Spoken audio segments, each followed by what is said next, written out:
Welcome to Rajasthan study number 1। Rajasthan study number 1 में आपका स्वागत है। दोस्तों आज है 28 दिसंबर और 28 दिसंबर 2022 से राजस्थान करंट अफेयर से रिलेटेड जितने भी क्वेश्चन बनते हैं वो उनसे रिलेटेड जितने भी फैक्ट बनते हैं वो आज की क्लास के अंदर हम देखने वाले हैं।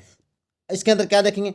ऑनलाइन खनिज तेल उत्पादन में राजस्थान प्रथम स्थान। तो क्या है होता ऑनलाइन और कैसे राजस्थान ने पूरे देश के अंदर प्रथम स्थान ऑनलाइन क्षेत्र में पाया और राजस्थान का है वो भारत में कितना प्रतिशत है वो तेल उत्पादन क्षेत्र आता है, देखेंगे, पूरी चर्चा करेंगे।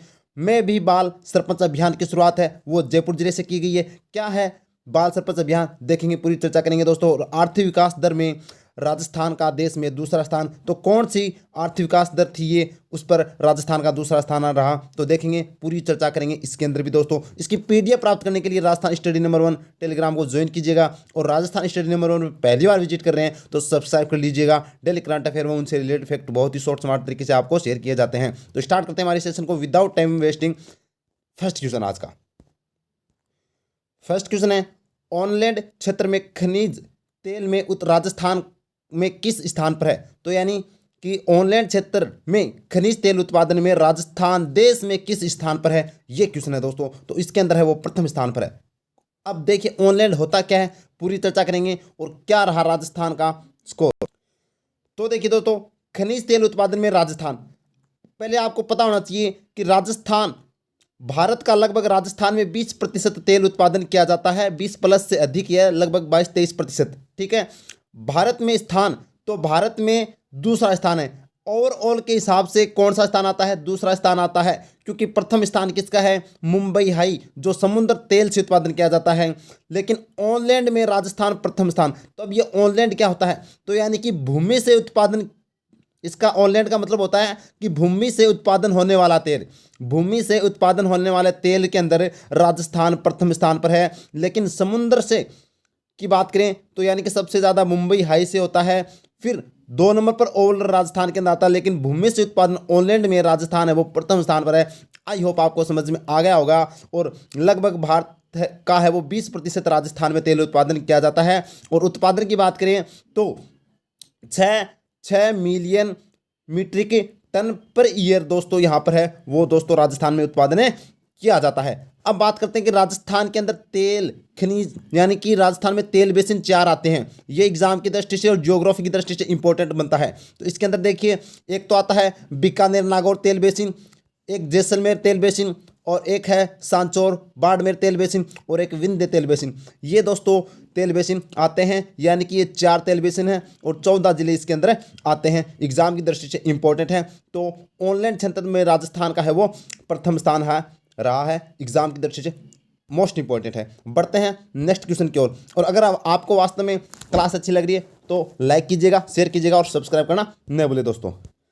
नेक्स्ट क्वेश्चन है, हाल ही में थाईलैंड के पटाया में आयोजित 39 यानी कि 39वीं अंतर्राष्ट्रीय महिला बॉडी बिल्डिंग प्रतियोगिता में किसने गोल्ड जीता है? तो ये दोस्तों किसने जीता है? प्रिया सिंह ने या प्रिया गर्ग ने। अब देखिए दोस्तों, कहाँ पर इसका आयोजन हुआ और क्या रहा गोल्ड मेडल का रिकॉर्ड। तो देखिए, अंतर्राष्ट्रीय महिला बॉडी बिल्डिंग प्रतियोगिता कहाँ पर थी? तो पटाया थाईलैंड के अंदर थी। कौन सा संस्करण था? 39वां संस्करण था। और गोल्ड किसने जीता? प्रिया सिंह ने, जो कहाँ की है? बीकानेर की है। और 3 बार ही है मिस राजस्थान भी रह चुकी है, 2018, 19 और 2020 के अंदर राजस्थान में मिस राजस्थान कौन रह चुकी है? प्रिया सिंह। तो इन्होंने क्या जीता है दोस्तों? बॉडी बिल्डिंग के अंदर है वो गोल्ड मेडल जीता है। अब 2 अदर ऑप्शन भी देख लेते हैं। तो देखिए 2 ऑप्शन और है, सोनल कलाल और अनाया सिंह। ये क्या है दोस्तों? इनको 2022 का सुंदर कांति जोशी पुरस्कार दिया गया है। किसके क्षेत्र में? तो यह क्रिकेट के क्षेत्र में दिया जाता है, यानी कि क्रिकेट के क्षेत्र में महिलाओं को दिया जाने वाला जो सर्वोच्च पुरस्कार है राजस्थान का वो है सुंदर कांति जोशी अवार्ड। ठीक है, और ये 2022 में सीनियर वर्ग में सोनल कलाल को दिया गया, जबकि जूनियर वर्ग के अंदर किसको दिया गया है? अनाया सिंह को दिया गया है। जबकि राजस्थान का क्रिकेट के अंदर पुरुष वर्ग के अंदर सबसे सर्वोच्च पुरस्कार कौन सा होता है? मथुरा दास माथुर अवार्ड। आई होप आपको समझ में आ गया होगा। बात करें अवनी लेखरा की, तो ये पैरा शूटिंग खिलाड़ी है, जयपुर से संबंध है। ठीक है दोस्तों, शूटिंग बाज खिलाड़ी है और टोक्यो ओलंपिक के अंदर उन्होंने गोल्ड जीता है। और इनको बेटी बचाओ बेटी पढ़ाओ की ब्रांड एम्बेसडर बनाया गया है। और sports person of the year 2022 का अवार्ड है वो इनको दिया गया है। बढ़ते हैं नेक्स्ट क्वेश्चन की ओर। नेक्स्ट क्वेश्चन है, वित्तीय वर्ष 2021-22 में आर्थिक विकास दर के मामले में राजस्थान देश के किस स्थान पर रहा है। यानी कि आज के क्वेश्चन है वो वेरी इंपॉर्टेंट है, एग्जाम में है वो दोस्तों, क्वेश्चन हूबहू आपको देखने को मिल जाएंगे। ठीक है, तो अब देखिए 2021-22 की आर्थिक विकास दर के मामले में राजस्थान ने किस, यानी कि देश में किस स्थान पर रहा है। तो आर्थिक विकास की दर की हम बात करें दोस्तों, तो राजस्थान कौन से स्थान पर रहा है, दूसरे स्थान पर है वो राजस्थान रहा है। तो देखिए विकास दर कब की है ये, तो ये वित्तीय वर्ष 2021-22 की विकास दर थी दोस्तों। और भारत की कुल विकास दर कितनी रही है, तो 8.7% है, वो वित्तीय वर्ष 2021-22 की भारत की दर रही है। लेकिन राज्य की हम बात करें तो प्रथम राज्य कौन सा है, आंध्र प्रदेश है, 11.43%, यानी कि 11.43% है वो आंध्र प्रदेश। और राजस्थान है वो 11.04% के साथ है, वो दूसरे स्थान पर है, वो पूरे भारत के अंदर राजस्थान है वो आर्थिक विकास दर के अंदर रहा है। तो इंपॉर्टेंट है, सीधा क्वेश्चन आपसे पूछा जा सकता है। तो 11.04% वो आपको अच्छे से याद कर लेना है दोस्तों। बढ़ते हैं नेक्स्ट क्वेश्चन की ओर। नेक्स्ट क्वेश्चन है, किस संस्था द्वारा गंगानगर जिले में राज सखी कैफे का शुभारंभ किया गया है। तो राज सखी का है वो दोस्तों राजीविका के द्वारा है वो किया गया है। तो क्या है राज कैफे और कौन क्या है राजीविका, देखते हैं, एक साथ चर्चा करते हैं इन सभी की।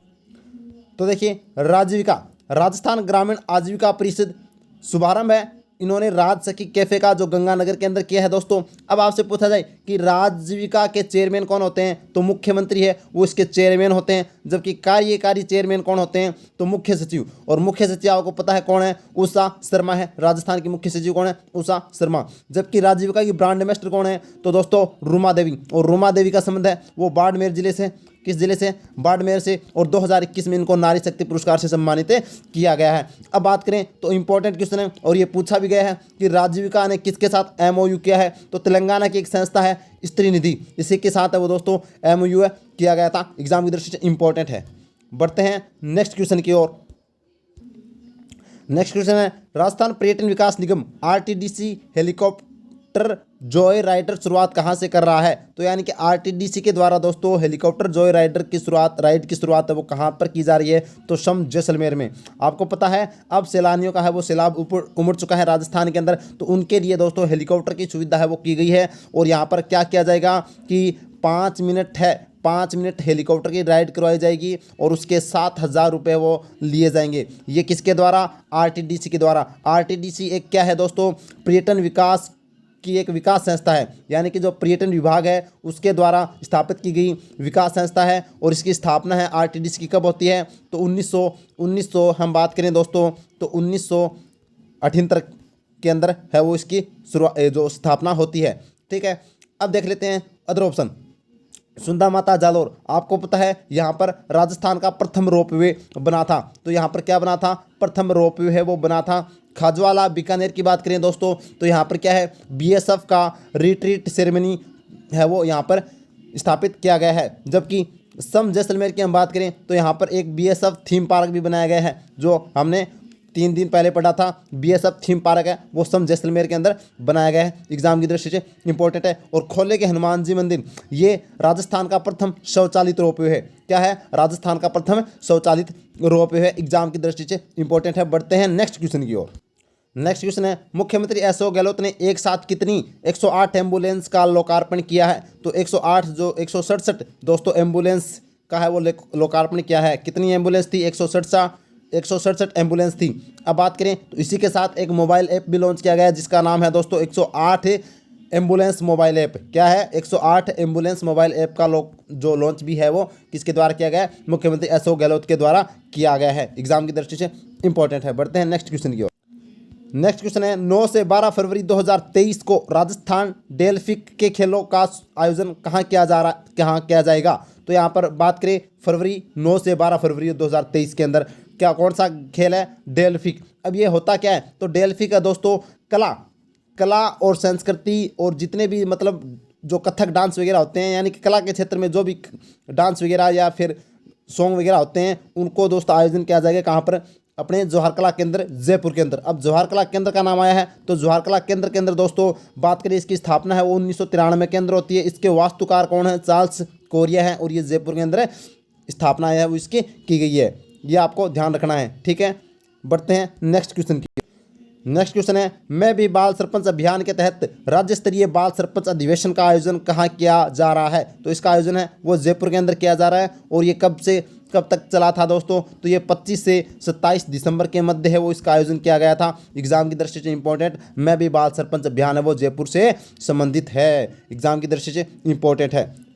ये था हमारे आज के सेशन के 8 सवाल दोस्तों, इंपॉर्टेंट क्वेश्चन थे जो एग्जाम की दृष्टि से है वो सीधे सीधे आपसे पूछे जा सकते हैं। तो आपको क्लास कैसी लगी कमेंट सेक्शन में जरूर बताइएगा।